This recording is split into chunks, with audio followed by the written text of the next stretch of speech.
I was invited to my brother's engagement party, but when I showed up, you know that feeling when you get an invitation that makes your heart skip a beat? That is exactly what happened when I found Marcus's engagement party invitation in my mailbox after 2 years of barely talking. My older brother and I used to be inseparable as kids, building forts and sharing secrets under our old oak tree. But somewhere along the way, life pulled us in different directions. As I held that elegant cream-colored card with gold lettering, I felt this surge of hope that maybe, just maybe, we could find our way back to each other. Before we dive into what happened next, let me know in the comments where you are watching from, and please hit that like button and subscribe if you want to hear more real stories about family relationships and finding your worth. Trust me, you will want to stick around for this one. Working at a mid-sized marketing firm in downtown Phoenix had become my routine for the past 3 years. My days blended together in a predictable pattern of client presentations, coffee breaks, and the quiet hum of office life. My one-bedroom apartment reflected the same simplicity, furnished with hand-me-downs and a few personal touches that made it feel like home. When Marcus's invitation arrived on a Tuesday evening, it felt like a bolt of lightning cutting through my ordinary existence. The invitation was stunning thick cardstock with elegant script announcing the engagement celebration of Marcus Hamilton and Amanda Crawford at the Grand Ballroom in Scottsdale. The formality of it all made me pause. This was not just a casual get-together, but a high-end affair that screamed sophistication and money. I studied every detail from the embossed lettering to the silk ribbon tied around the card and realized I was stepping into Marcus's world in a way I had not done in years. Determined to show up properly, I drove to the mall the next day and spent nearly $300 on a gift, a beautiful Seiko watch that I hoped would convey my genuine happiness for his engagement. It was more than I usually spent on anything for myself, but Marcus deserved something special. I also picked out a new tie, a deep burgundy silk that would complement my only good suit, a navy blue number I had bought for job interviews years ago. As the weekend approached, I found myself oscillating between excitement and anxiety.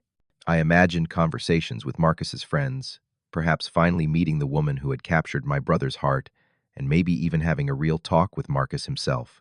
We had drifted so far apart that I barely knew what his daily life looked like anymore. This party felt like a bridge back to the brother I had grown up with. Growing up, Marcus was everything I was not. While I spent afternoons curled up with books in quiet corners, he was the star quarterback who could light up any room with his presence. Our parents never tried to hide their pride when talking about Marcus's achievements. Why cannot you be more like your brother? Marcus became a soundtrack to my adolescence, usually delivered after parent-teacher conferences, where my grades were good but not exceptional, or after yet another failed attempt at making the rest. Baseball team. The comparison intensified when college applications rolled around. Marcus received early admission to Yale with a partial scholarship while I settled for Arizona State University. Do not get me wrong. I loved my time at ASU, but the family dynamics never let me forget that I was the brother who took the safer, less impressive path. When Marcus graduated and landed a position at a prestigious investment firm on Wall Street, the distance between us became more than just geographical. For the past 2 years, our communication had dwindled to obligatory birthday calls and brief conversations during family holidays. I would hear about his promotions, his new apartment in Manhattan, and his exciting social life through our mother, who seemed to collect these updates like precious treasures. Meanwhile, I was building a quiet but stable life in Phoenix, finding satisfaction in work that might not have been glamorous but paid the bills and allowed me to help clients grow their businesses. The growing silence between us left me wondering if I had become more of an afterthought than a brother. When weeks would pass without any contact, I sometimes caught myself drafting text messages to Marcus only to delete them before hitting send. What would I even say? Our lives had become so different that finding common ground felt increasingly impossible. 3 days before the party, I decided to call Marcus to confirm my attendance and maybe chat about the event. The phone rang several times before going to voicemail. His outgoing message was crisp and professional, asking callers to leave detailed information for a prompt response. I left a brief message saying I was looking forward to the celebration and asking if there was anything specific I should know about the dress code or timing. When he did not return my call within 24 hours, I tried texting instead. Edwin here.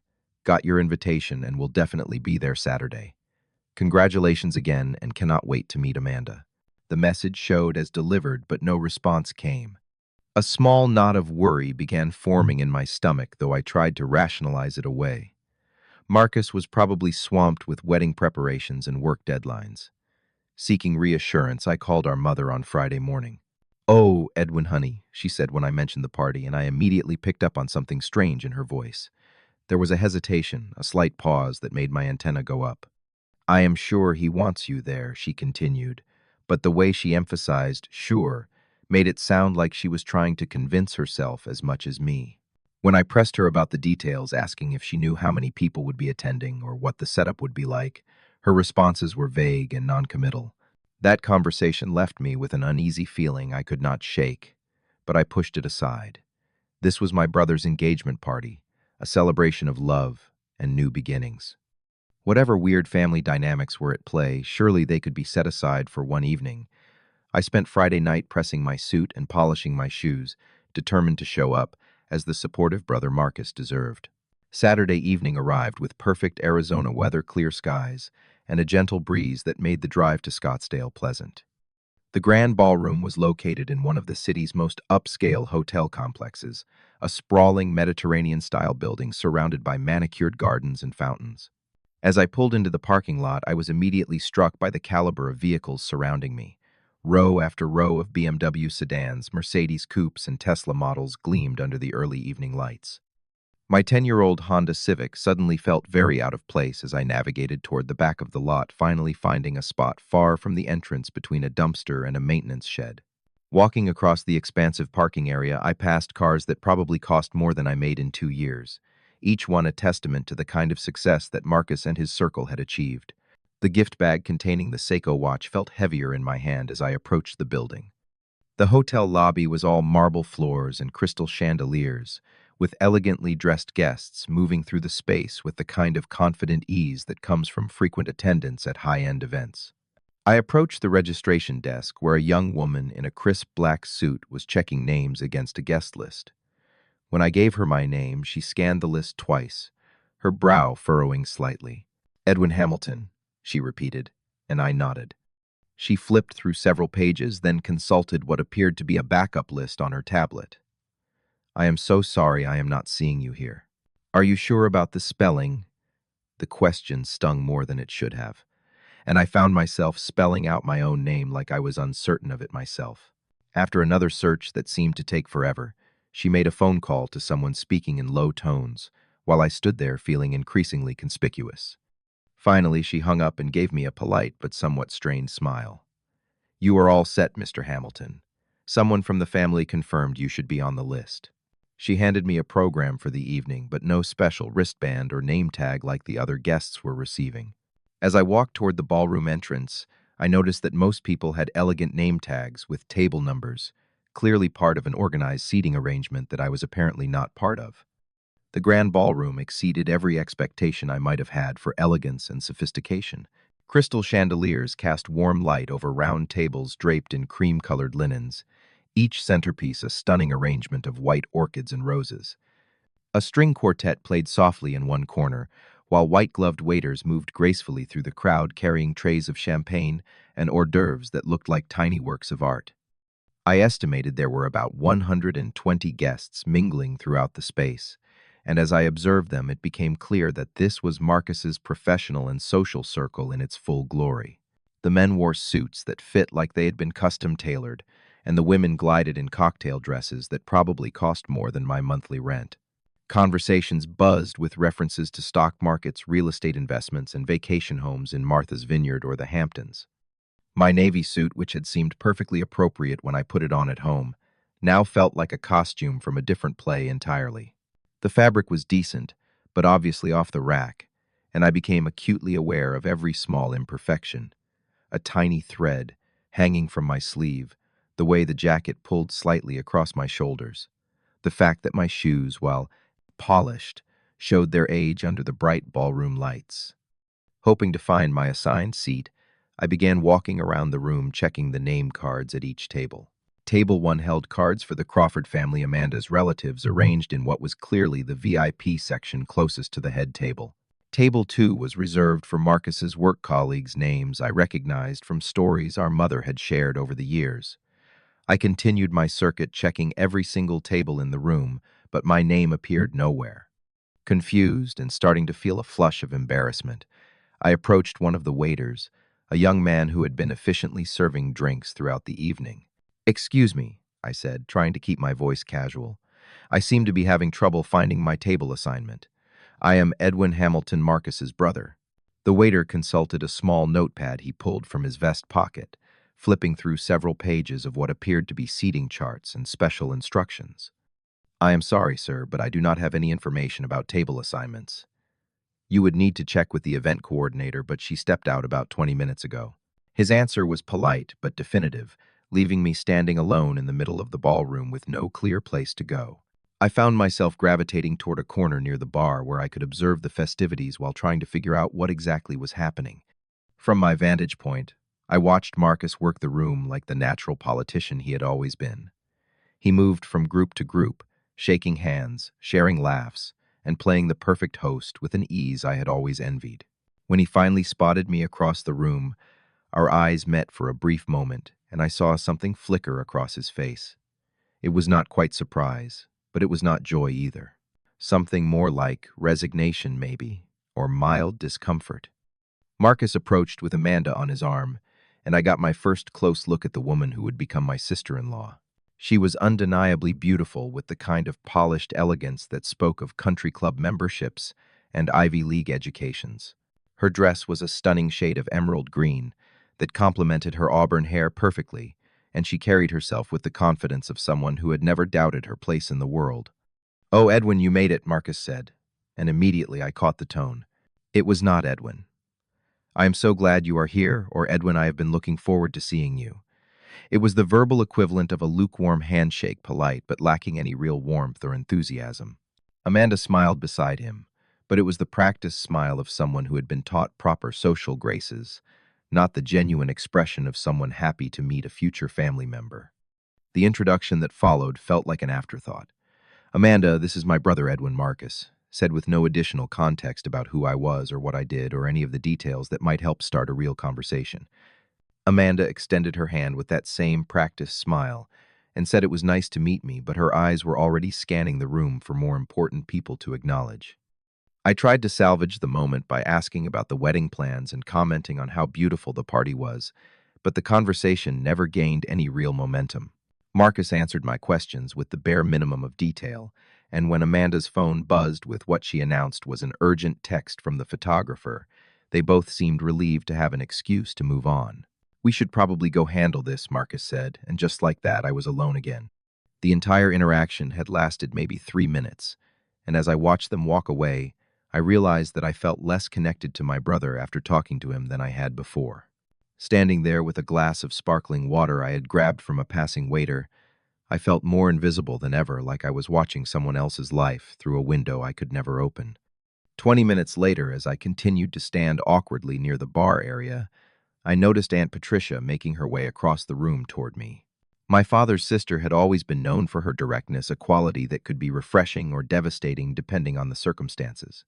She was dressed elegantly in a black cocktail dress, her silver hair styled in a perfect chignon, but there was something in her expression that made my stomach tighten. "Edwin, sweetheart," she said as she approached, reaching out to give me a brief hug that felt more dutiful than affectionate. "How are you doing, honey? I have not seen you since Christmas 2 years ago." We made small talk for a few minutes, with her asking about my job and my apartment, the kind of polite conversation that fills space without really connecting people. But then Patricia glanced around the room, checking to see who might be listening, and leaned in closer to me. Her voice dropped to barely above a whisper, and what she said next hit me like a physical blow. "Edwin, honey, I think you should know something. He only invited you out of pity. I heard him talking to your mother last week." The words seemed to echo in my head as if she had shouted them across the ballroom. I stared at her, hoping I had misheard or misunderstood, but the serious expression on her face told me everything I needed to know. Patricia continued, her voice still low, but her words crystal clear. "Your mother threatened to skip the party if he did not invite you. She said it would look terrible for the family if his own brother was not there." I felt like the floor had shifted beneath my feet. Everything about the evening suddenly made horrible sense. The missing name from the guest list, the lack of a seating assignment, Marcus's lukewarm reception, the way conversation seemed to flow around me without including me. I was not a guest at this party. I was an obligation that had been reluctantly fulfilled. Patricia seemed to realize the impact of her words because she reached out and touched my arm gently. I thought you should know the truth instead of standing here looking lost all evening. You deserve better than this, Edwin. You always have. Her words were meant to be kind, but they only amplified the humiliation I was feeling. As I processed what she had told me, memories from the past few weeks suddenly took on new meaning. Marcus's failure to return my phone call was not about being busy. It was about avoiding an awkward conversation he had never wanted to have. The strange tone in my mother's voice when I called her was because she knew the truth about how this invitation had come about. Even the registration problems at the front desk made sense now. My name had been added as an afterthought to a guest list that had been finalized without me. Standing there in that beautiful ballroom surrounded by Marcus's successful friends and colleagues, I felt smaller than I had ever felt in my life. But it was not just the humiliation of learning I was unwanted. It was the deeper realization that my relationship with my brother had deteriorated to the point where, including me in his celebration, required family pressure and threats. I looked across the room and saw Marcus laughing with a group of his Wall Street colleagues completely at ease in his element, and I understood that I was not part of that element at all. I was not even a supporting character in his story. I was just a problem that had to be managed, a family obligation that had to be discharged with minimal effort and maximum efficiency. The logical part of my mind understood that I could stay, find a chair somewhere, eat dinner at whatever table might have room, and pretend that everything was normal. I could smile and nod and make polite conversation and fulfill my role as the grateful brother who was just happy to be included. But something deeper inside me, something that had been building for years through all the comparisons and casual dismissals and growing silences, finally said no. I was not going to be anyone's pity invitation. I was not going to stand in the corner of my brother's party feeling grateful for scraps of attention. And I was definitely not going to pretend that this whole situation was acceptable just to avoid making waves or causing discomfort for people who clearly had not considered my comfort at all. Without making a scene or announcing my intentions to anyone, I walked quietly to the gift table near the entrance where beautifully wrapped packages were displayed in elegant rows. I set down the bag containing the Seiko watch, taking one last look at the party that was continuing without any acknowledgement of my presence. Then I walked out of the grand ballroom through the marble lobby and into the parking lot where my Honda Civic waited like a faithful friend. The drive home was silent except for the hum of the engine and the occasional sound of other traffic. I did not turn on the radio because I needed the quiet to process what had just happened. By the time I reached my apartment, I felt emotionally drained, but also strangely relieved. At least now I knew where I stood, and there was something liberating about that clarity, even if it hurt. Sunday morning arrived with the kind of bright Arizona sunshine that usually lifted my spirits, but I woke up feeling emotionally raw from the previous evening's revelations.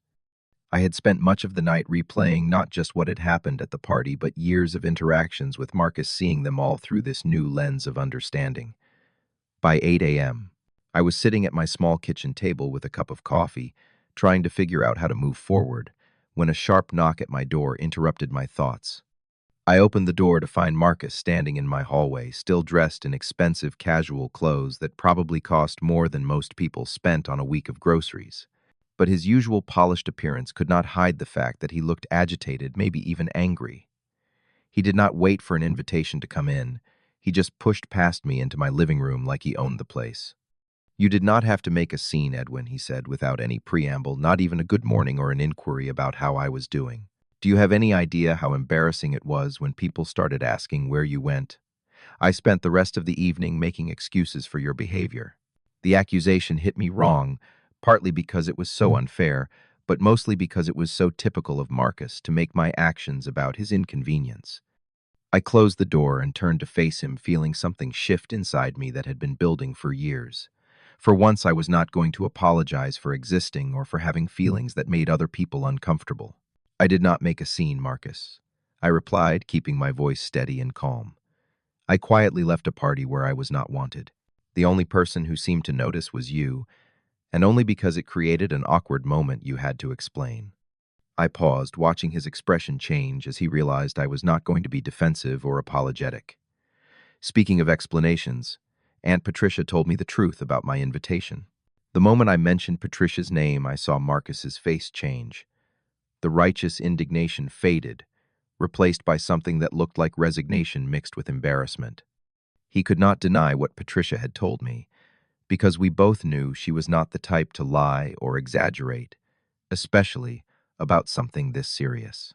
Marcus walked over to my couch and sat down heavily, running his hands through his hair in a gesture I remembered from our childhood when he was trying to figure out how to get out of trouble.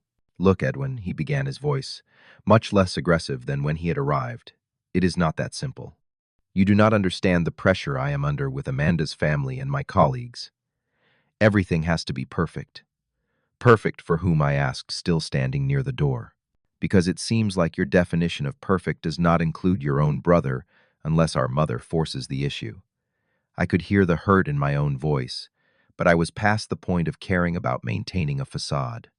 Do you know what it felt like to stand in that room and realize I was nothing more than a charity case? For the first time in years, maybe ever, I saw Marcus struggle with something that could not be solved with charm or money or connections. He looked at me with what might have been genuine regret, though it was hard to tell if he was sorry for hurting me or sorry for getting caught. "I did not mean for you to find out like that," he said quietly. "You did not mean for me to find out at all," I corrected him. "You were hoping I would just be grateful for the invitation and never realize that it came with strings attached. You wanted me to play the role of the happy little brother without questioning why I felt so out of place at your celebration." Marcus stood up and began pacing around my small living room, his expensive shoes making soft sounds on my cheap carpet. "You have to understand, Edwin, my life is complicated now. Amanda comes from a very established family, and there are expectations about how things should be done. My career depends on maintaining certain relationships and appearances.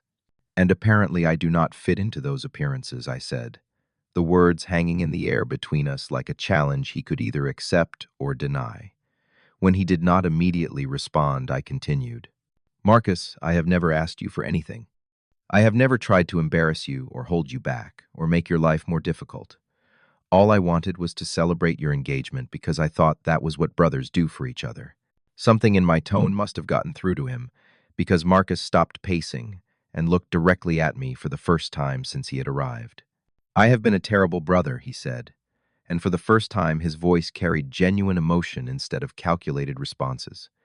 "I got so caught up in building this life that I forgot about the people who were part of my life before I became successful."